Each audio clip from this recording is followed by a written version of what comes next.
Memórias de Marta. Júlia Lopes de Almeida. Parte 4. 10. Quando à tarde voltei, encontrei minha mãe animada e risonha, mesmo com um bom ar de ventura, que eu não lhe vira nunca. O solicitador Miranda, nosso vizinho, fora assistir ao concurso e antecipara-se em ir dar-lhe a notícia de eu me haver saído bem. Recebi a nomeação de professora no dia do casamento de Luiz. Minha mãe abraçou-me jubilosa e atônita de me ver triste. Eu pensava na brancura de Leonor, nos seus cabelos loiros e sedosos, engrinaldados sob o véu fino, no seu belo corpo alto e esbelto, coberto de seda branca e flores de laranjeira.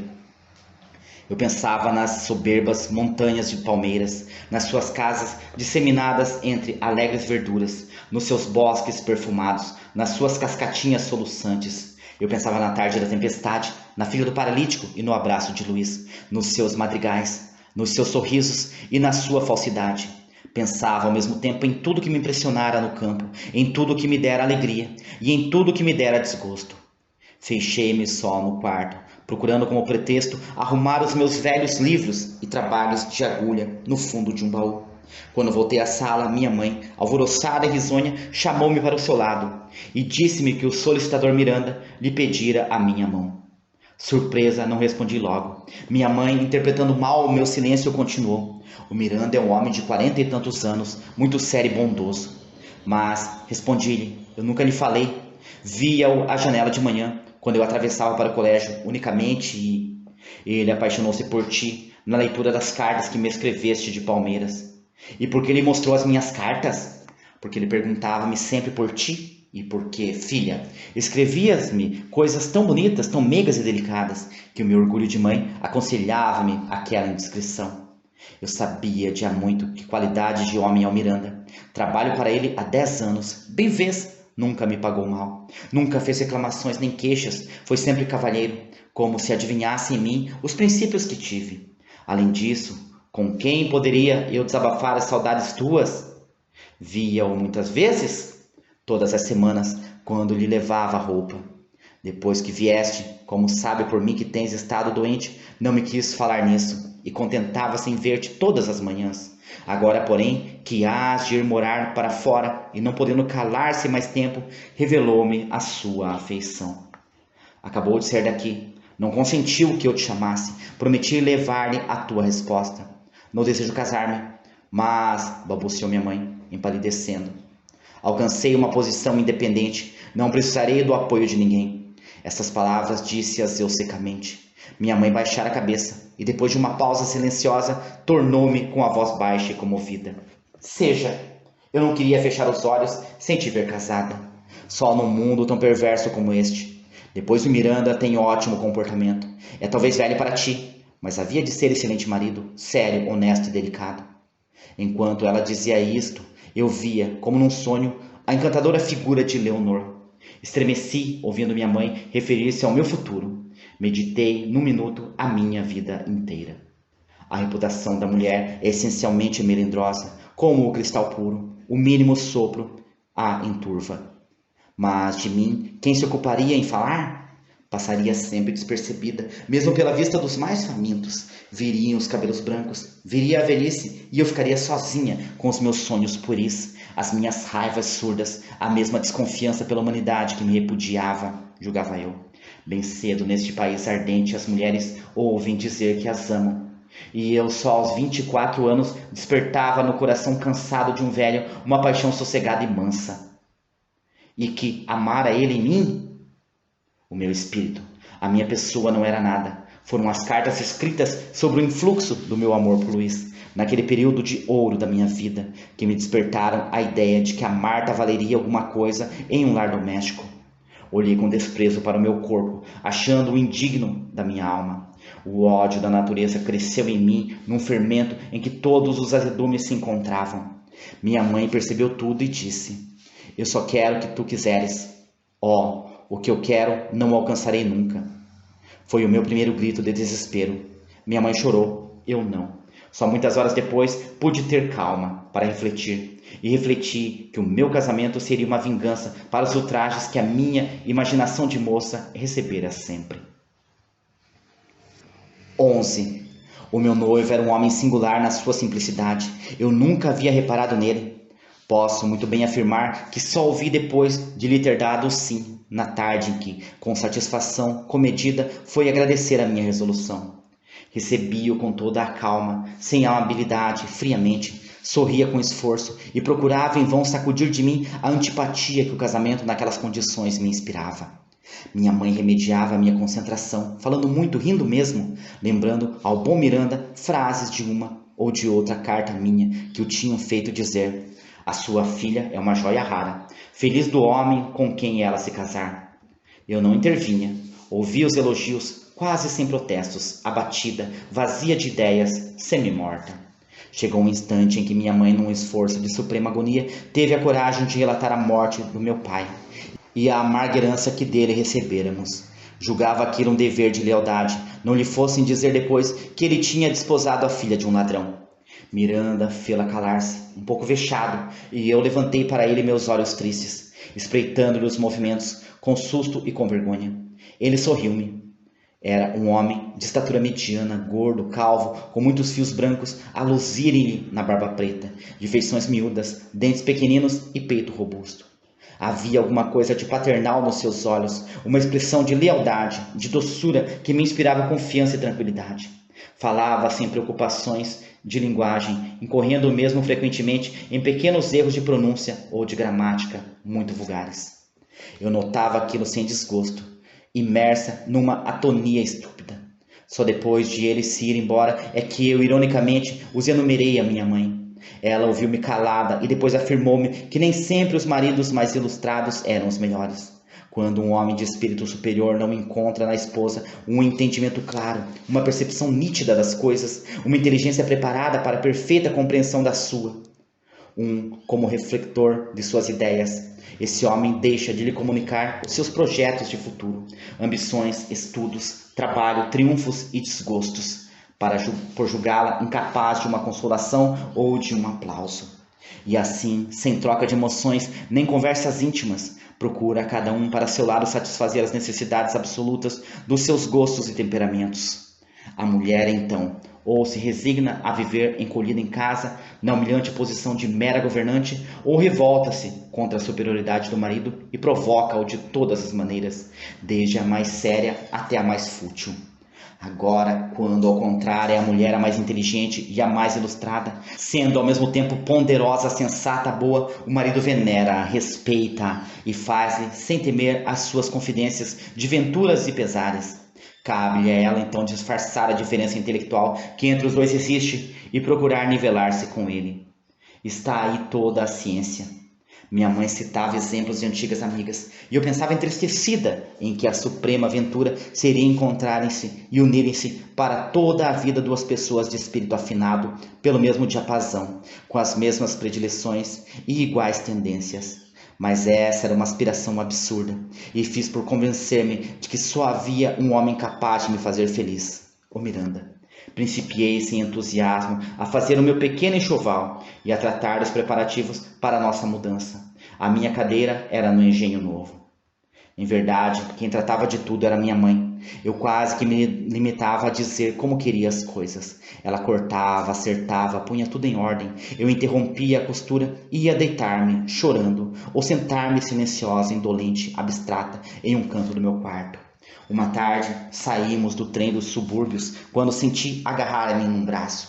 Voltei-me. Era a nossa antiga vizinha do cortiço, a Ilhoa, que se plantava agora diante de nós, com um sorriso nos lábios grossos.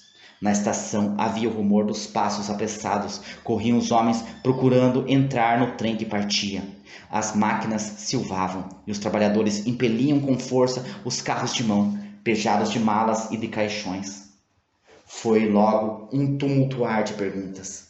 A Ilhoa nem as deixava concluir. As suas desgraças enchiam-na até aos olhos. Carecia de desabafo. A Carolina tinha se casado, apesar do trambolho nas pernas, mas o marido explorava-lhe o trabalho de uma maneira feroz e ainda por cima a moía de pancada. Tinha já 2 filhos e habitava agora um cortiço da Gamboa. Raramente via a mãe, uma dor da alma. E a Rita? Essa está para casar com um moço estabelecido de barbeiro. Mas, senhoras, ele sempre tem um gênio. Aquilo eu já sei. Para mim, filha casada é filha morta. E seu marido ganha mais agora? Pois não leram nas gazetas? O quê? O meu marido foi pisado por uma carroça, lá para o matadouro. Oh, senhoras, que a mim sempre tem acontecido coisas. Está aleijadinho. Cortaram-lhe as 2 pernas. Se não fosse eu ter saúde, olhe que não sei como haveria de levar um bocado de pão à boca. Saímos juntas até o bonde. Nós entramos. Ela seguia a pé pela calçada em frente do quartel. Eu via com verdadeira admiração aquela trabalhadora persistente e brutal, a quem a vida retalhava a alma sem que o corpo caísse. Estava muito mais velha, por certo, o seu cabelo encaracolado e negro, agora branco, o rosto denegrido, descaído em 4 rugas fundas, das narinas ao queixo, dos lacrimais às faces, mas lá ia direita, rebolando os quadris fortes em passadas firmes, à busca do seu fardo de besta de carga. Nessa tarde compramos a última peça de morim e as primeiras fitas do meu enxoval. Dias depois tomei posse da minha cadeira de professora. No entretanto, minha mãe e o Miranda instavam para que se marcasse definitivamente a data do casamento. Marquei-a, mas pouco depois transferia. Tornei a marcá-la, tornei a transferi-la. Até que, por fim, num grande esforço de vontade, decidi positivamente o dia e a hora para a realização do ato. Decorreu um mês. Minha mãe tratava de tudo, desde madrugada até a noite, numa lida insana. Ora lavava os vidros das janelas, ora rematava a minha pouca roupa, muito perfumada e bem arranjadinha. Ora cosia, ora engomava, economizando muito para fazer-me um vestido de núpcias de seda branca. E fez o vestido de seda, e comprou flores caras e um véu longo e farto. Na véspera do meu casamento, à noite, sentei-me perto da mesa do jantar e pus-me a folhear caderno por caderno dos meus antigos estudos, disposta a fazer desaparecer nas chamas todos os vestígios do meu tristonho passado. Comecei a separar, examinando com enfado aqueles papéis, quando, de entre uns apontamentos de pedagogia, caiu-me no colo uma folha de carteira, acetinada, dobrada ao meio. Abria, reconheci a letra de Luiz, comovida, trêmula, nervosa, li e tornei a ler. Primeiro só para mim, depois a meia voz, depois alto, eram versos. Minha mãe, sentada do lado oposto, em frente, olhava-me com atenção, com os braços e a costura caída sobre a mesa. Fazia calor e ao redor do lampião volteavam fascinadas muitas mariposas brancas, pequeninas. De quem são esses versinhos? Perguntou-me a minha santa amiga. De um primo da professora. Ah, lê outra vez, mas devagar, eu não os entendi bem. E eu li-os ainda mais titubante e nervosa. Realmente faltava-me o ar. Sentia-me opressa, doente. Interrompi a leitura. Ergui-me, fui à janela. Olhei para o céu. Estava todo estrelado, azul e límpido, cortado pela esteira esbranquecida da Via Láctea. Nem a mais leve viração, todo morno parado. De um jardim da vizinhança vinha um aroma forte de jasmins e magnólias. Voavam pirilampos. Inolvidável noite. Estive muito tempo debruçada no peitoril, olhando para o escuro. Depois voltei e, sem examinar nem ler mais papéis, queimei-os todos. Minha mãe advertiu-me. Olhe que os versinhos lá se vão também. Não faz mal, eles não prestaram para nada. Também me quis parecer isso, mas como não entendo. E foi assim, passada a minha última noite de solteira. 12.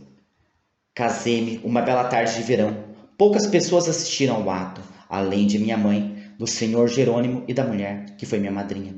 Despedindo-se, Dona Anita disse-me num abraço. Auguro-lhe muita felicidade.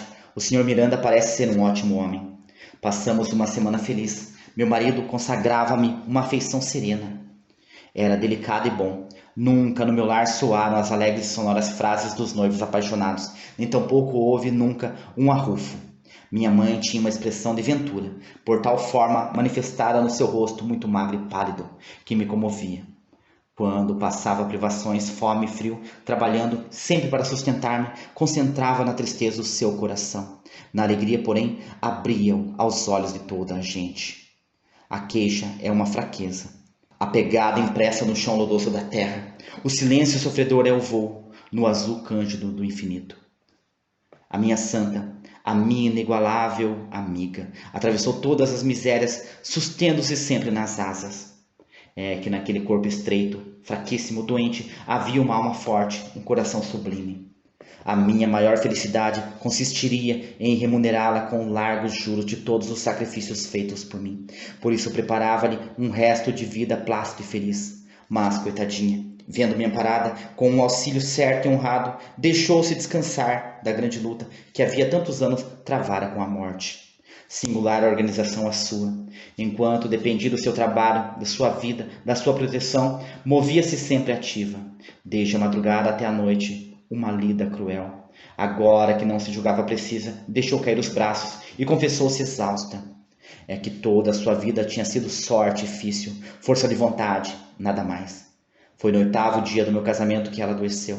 Estávamos ao jantar e vimos-la cair para o lado com uma síncope.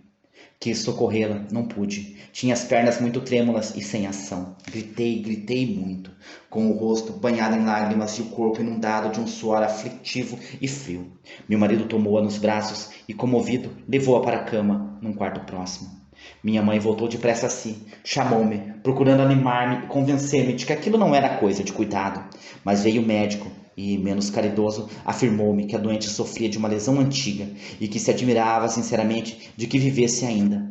Aquele coração está completamente arruinado há longos anos e podemos considerar como um milagre tamanha resistência a tão profundo mal. Aquela senhora tem sido de aço realmente. Eu ouvia-o trêmula, encostando-me à parede para não cair. Meu marido fez-me notar a minha perturbação. Ele lamentou-me e explicou que era de seu dever prevenir-nos para qualquer emergência. Voltei cambaleante para o quarto de minha adorada. Ela adormecera sob a ação da morfina injetada nos seus braços nus, muito frios, pendente por fora da roupa. Desde então não me arredei do seu lado, assistindo ao medonho desenlace daquela vida de mártir. Às vezes, com as faltas de ar, parecia morrer. Ficava roxa, depois pálida, inclinava o corpo para frente e com a respiração cortada, o rosto transtornado pela agonia, a fronte banhada de suor, os braços gélidos, olhava-me e sorria. As crises sucediam-se, as pernas tinham-lhe inchado muito e não podia andar. Passava dia e noite numa poltrona, curvada para a frente sobre almofadas. Um dia chamou-me para bem perto. Afogou-me com as mãos arredondadas pela inchação. Contemplou-me com amor, fixa e demoradamente. Depois estendeu-me os lábios tintos de uma cor violácea. Beijou-me e fez-me sinal para que eu saísse. Atônita, saí e ela expirou. Dei uma volta pela sala inconsciente, obedecendo à vontade daquela santa. Voltei, encontrei-a reclinada para trás, sobre o espaldar da cadeira, serena, adormecida. Aproximei-me mais, inclinei-me para ela e compreendi a horrível verdade. Estava morta. Meu marido entrara atrás de mim e amparou-me nos braços. Tive ataques violentos toda a tarde, rasgando o vestido, mordendo-me, batendo com a cabeça na cabeceira da cama e nas paredes, cerrando os dentes a todos os remédios e alimentos, num desespero atrocíssimo. Às ave-marias, levantei-me e fui postar-me ao lado de minha adorada morta. Não me arredei dali, de joelhos entre o leito e a janela, aberta por onde entrava a viração perfumada da noite semeada de estrelas. Fim.